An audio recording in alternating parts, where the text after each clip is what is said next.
Startling to think, but kids in college today don't even remember 9/11. Kids a couple years out of college don't remember, or 4 or 5 years out of college. It's remarkable. 23 years later. Here to discuss this, professor of political science at Suffolk Community College in New York, Nicholas Giordano. He's with these kids. Man, it's hard for me to fathom that, Nick, because, look, we all lived through it. We know exactly where we were. I do, you do. Anybody that was, of above about 8 years of age knows where they were. And these kids, they read about it, I guess, but it's just not the same, is it? Well, we have to look at the shifting generations. When I first started teaching nearly 2 decades ago, the students were emotionally attached to 9/11. Many of them lost friends and family. They remember exactly where they were. And then a few years, I started to notice a change in the student body, and they weren't as engaged as they used to be. And it dawned on me that these are students that were born after 9/11. They don't have that emotional connection anymore, and they view 9/11 similar to how I view the JFK assassination or Pearl Harbor. It was a horrible historical event that happened in our history. You learn about it in textbooks, maybe see a documentary.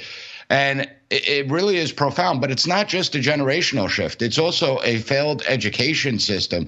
And what I mean by that is over the last several years, our education system has promoted anti-Americanism, America as a place of slavery and oppression and racism. They constantly denigrate America.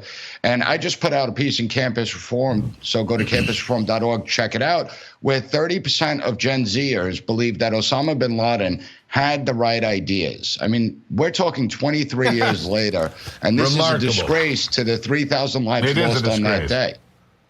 But what's also remarkable, on the other side of that coin, we were just talking with Turning Point USA's Caitlin Sinclair, who pointed out the number one demographic for Republicans now is 18 to 29, dwarfing the Democrats in that demographic now, which is strange to me.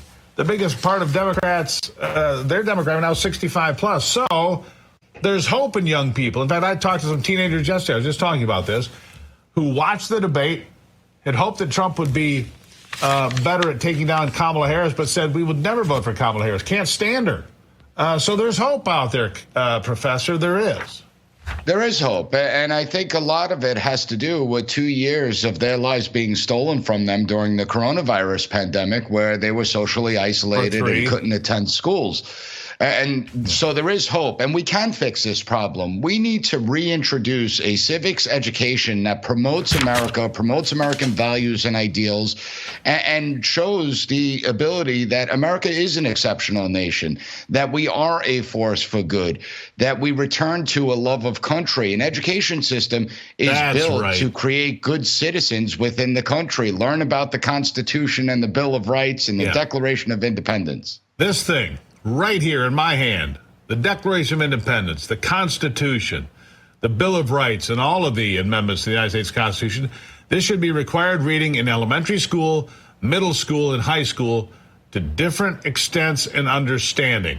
These people, most of them run their mouths. They don't know anything about the Constitution, young people especially, but older people as well. Well, the Constitution says no, it doesn't. When Tim Walz says there's no absolute right to free speech, I'm like, I'm sorry. How did you ever become governor? I'll give you the last word, Nicholas. Well, I'm actually teaching my students about the tenets of the American Creed under the Declaration of Independence, and I'm astounded that in their 13 plus years of education, not a single student was assigned to read the Declaration of Independence.